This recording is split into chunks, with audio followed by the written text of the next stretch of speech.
Okay, so I was scrolling on Twitter and then I came across this tweet and I'm like, oh my god, I've never related to something in my life so much.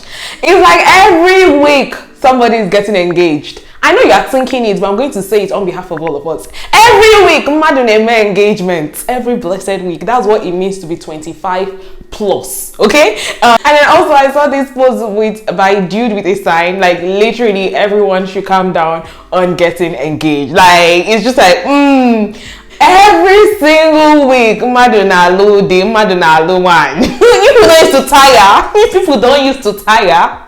Oh my god.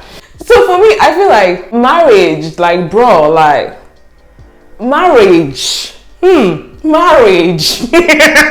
So I'm at this age where even my family are also expecting that, you know, in a time close by, you know, I will bring a man to the house. And even my family members, you know, extended family, everyone is like, oh, Chidera, what about the man? Oh, you understand? Where is the man? You know, everybody just keeps giving me these hints like, oh, you need to start thinking about getting married or you need to get married. Like, but then I'm like, what if I don't want to marry?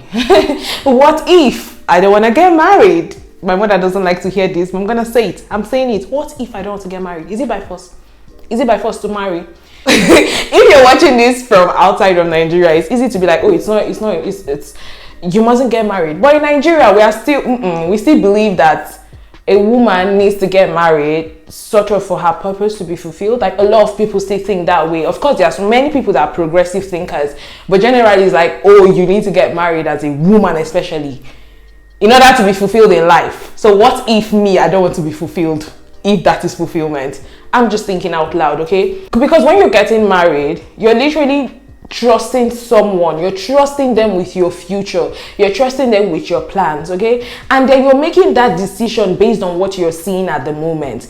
The reason why you want to marry someone is because you love them so much, and you love them based on what you know about them in the moment. You don't know what is going to happen in the future, okay? So what if you get married to someone based on how they are now, and let's not forget that change is constant, and then 2-3 years down the line the person flips it on you. They flip it, they change. I have seen this happen in several marriages where the person is like, oh, this was not how she was when I met her. Now that we're married, she just changed all of a sudden. And that's because change is constant and you can't predict the direction of change. Oh my god, I sound like a physics teacher. You cannot predict the direction of change, okay? So that's one thing that scares me. Let me even use that word. That scares me about it. It's like, oh, if I decide to get married today and I'm trusting this person to be there for me, to be all the things I think they are, and then they change, what happens? How do I navigate that change? What if the change is bad? What if the change is something that I really can't deal with? Then what? Then what? Do you understand? Look, if you're watching this, let me know if you think like this sometimes. Let me know that I'm not crazy. Drop a comment down. And also, if you're married, please drop a comment. I really want to read married people's comments.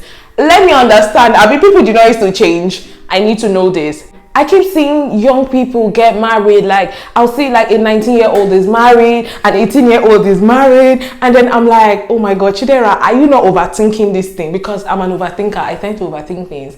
I'm like, maybe I'm overthinking it because people are just marrying every day. It can't be such a difficult thing to do, innit? It's like, marriage cannot be that difficult if everybody every week is jumping into marriage, right? So I don't know, what do you think? Another concept about marriage that is wild to me is that so when I marry, every single day of my life, I'm gonna wake up and see a man on my bed. Like, what if I don't want the man to be there? What happens? No, tell me what happens. Every day I have to see a man on my bed. Like, I have to share my bed with a man. What if I don't want the man to be there? What happens? What if I get tired? What happens? I'm literally just being very honest with you guys. What if I get tired? I will not get tired, me.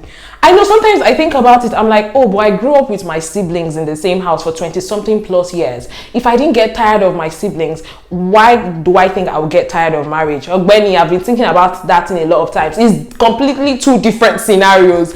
With my siblings, it's an entirely different kind of relationship. Do you understand? They're not all up in my business like that. But when I'm married, this person is all up in my business 24/7. And let's not even forget the freedom that you're going to lose when you get married. You have to tell somebody where you're going, what you're doing, all of that. I don't even think that's so much of a big deal because I already do that with my parents. I have to still tell them where I'm going, what I'm doing, and all of that. But I'm just saying that's also something that comes with marriage, isn't it? So what if I don't need that person in my space at that time? I tend to get like that. Let me even tell you how crazy it gets. There are times when I've had to lodge in a hotel just because I wanted my space. Like I left my family, I just went to lodge in a hotel for like 2 nights because I needed to be in my space. So what happens then if I'm married and I need my space and I'm tired? How... I will get tired. I know myself. So what happens then? Do you understand? So these are the kind of things I think about and I'm just like, bro, like, it's wild. It is wild, okay? And if you read, because I read a lot, obviously, I'm smart. If you read a lot, you know that one of the major causes of divorce in marriages is finance. Sex is there, of course. Finance is one of the major causes of divorce. So you mean if I marry, I'm supposed to trust this person with my finances? We're supposed to pool funds together. Huh. I know some of you will be like, oh, if you find the right one, all of these things will be easy. No, it's a lie. All of it will not be easy. Okay? All right? Don't lie to me. Thank you. Another thing is conflict resolution and conflict management.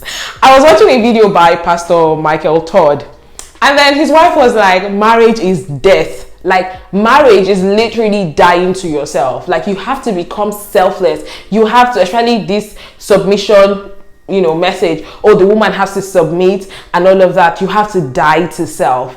And that would also help in conflict resolution and all of that. And I'm just like, what if I don't want to resolve conflict?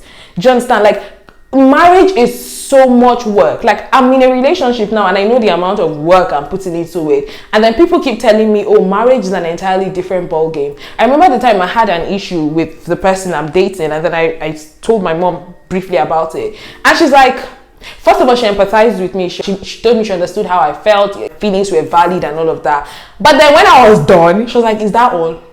Is that all the thing that is making my head para like that? I'm like, yeah. She's like, nah, that's not an issue. I'm like, are you kidding me? She's like, And then she told me, she said, Chidera, like marriage that you want to get into, it is work.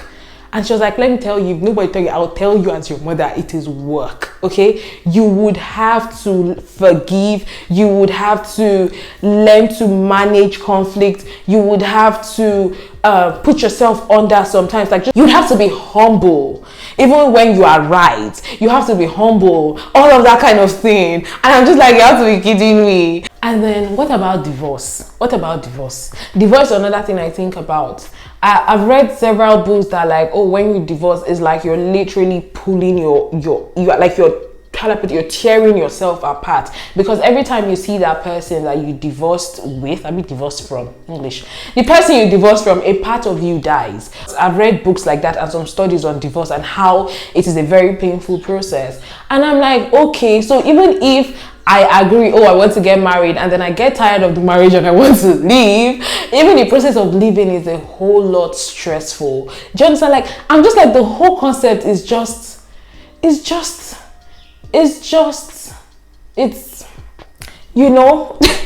the concept of having children, oh my god, childbirth, let me come closer, childbirth, okay. So these are just some of the things that I think about. You can't really predict what happens in the future, okay? What if this person gets tired of you and decides to leave? Like, what happens if you have children in the matrix? How do you handle all of that? Childbearing.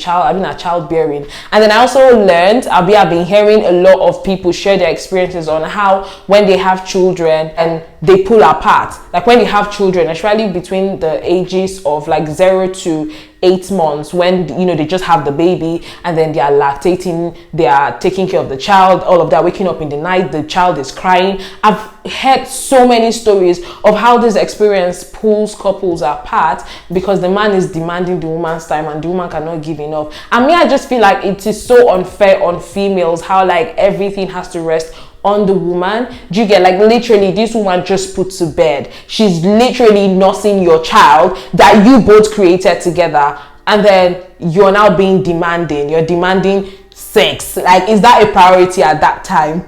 People will come for me now for this, but this is me just being honest. I just feel like there's a whole lot of things about marriage that is just like, do I really want to do that? Then on the other hand, it's like, oh, if I don't want to go into it, do I want to be single forever? Like, am I comfortable with the idea of being single forever? Let me tell you, I have thought about it, and I've told my mom before that I think I'm supposed to be that rich auntie, you know, that just spends on the kids. You understand? Like, I'll go and see my sister's children, I'll spend on them. I'll see my brother's children, I'll spend on them. Then I'll just be that rich auntie that is always flying the world and buying good things, looking nice, and taking cute selfies for the gram. Okay? I've thought about it. So either I work on a relationship and work on getting married with that trust that I have in that person and just hope that the future is good, or I can decide to be single. And trust me, there's nothing wrong with being single. Like, I like it. There's nothing wrong with it. I'm just saying, these are the two. It's like, oh, am I that kind of person that thinks I can stay alone forever? Can I do it knowing my person? And then there's this narrative of oh, men cheat.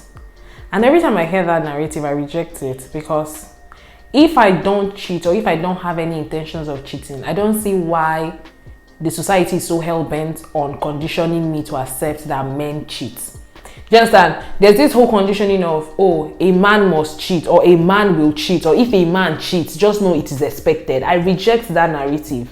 Right. So what about cheating? What about that? What about handling it? How do you resolve that? If the person cheats, what happens? What if the person cheats and I leave?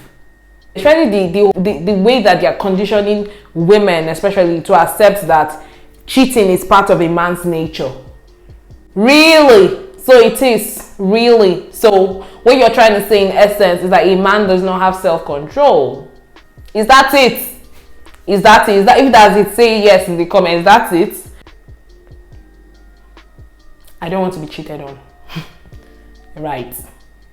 And I know, don't get me wrong, I know there are men that don't cheat, but my point is also something I think about. Like, I reject the narrative for myself. Like, I don't accept it, because if I am putting myself to the standard of being loyal, then hell yes, I expect you to be loyal as well, and I'm going to put you on the same pedestal. We are both going to hold ourselves accountable to being loyal. So there's not going to be, oh, it is expected, or oh, he's a man, he just did that without emotions. What the hell does that mean? He did that without emotions, so he was not thinking, his brain off when he did that. Did his brain off? Anyway, this is me just thinking out loud. Don't come for me.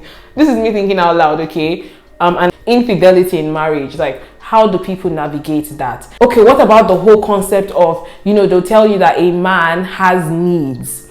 He has needs. A man has sexual needs, and that for a man, sex is a need, not a want. And how, like, you have to always, you know, be there for your man, for your husband. Even if you are tired, and the man, he's asking for it, you have to do it. And I'm like, huh? Say what now? Say what? So if I'm tired, what happens? If I'm tired, what if I don't want someone to touch me on a certain day? Yeah, this is me being honest. I know some of you say then I have an issue. I do not have an issue. I'm just saying these are my idiosyncrasies. English. These are my peculiarities. So what happens? What if I don't want to be touched? Yes, I'm tired and I'm not going to do my wifely duties. What happens? So that will not give the man a green card to go and cheat, because that's what they will say. Or that's what they say a lot of times. People are like, oh, if you don't do your wifely duties, he's going to go outside and get it. He should go outside and get it. He should go outside and get it. Because I refuse to accept that narrative that, oh, the man has tendencies to cheat. Is it me that do not have tendencies to cheat? Do you understand? So let me know if you can relate to most of the things I mentioned. Please drop a comment. This is supposed to be a very, like, interactive kind of video, because trust me, I am sitting down in the comment section with my popcorn. I want to read. I want to hear from you. I want to read your experiences and what you just think about the whole concept of marriage. So you guys, we have come to the end of this video. Like I said, it's just my thought process. Let me know what you think. Give this video a thumbs up if you like it. If you don't, say, Chidera, stick to what you know. I won't be offended. Tell me, just say, Chidera, stick to international student content that you know, so we'll not have issues. Just tell me and I'll stick to it, okay? No problem. All right, thank you so much for watching. Till next time, bye bye.